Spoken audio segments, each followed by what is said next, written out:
Okay, so ang gawin natin ngayon na maglilinis tayo ng injector guys. Ayan. So gamit natin yung tools na nabibili sa Shopee. Ito. Ayan, tapos yung mechanism nya. Ayan. 12 volts lang din. So available to sa Shopee. Ayan, assembly na yan. Yun. Dumi, no? Grabe dumi.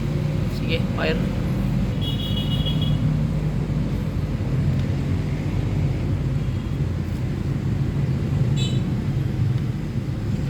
Okay. Tapos meron kang carburetor cleaner. Tapos yung socket ipapasok mo sa dito. Yan. Tapos, excuse boss. Okay. Ay, ito ka. Pitik-pitik lang. Pitik lang. Yun, pantay na. Okay. Good. Ano lang kasimple.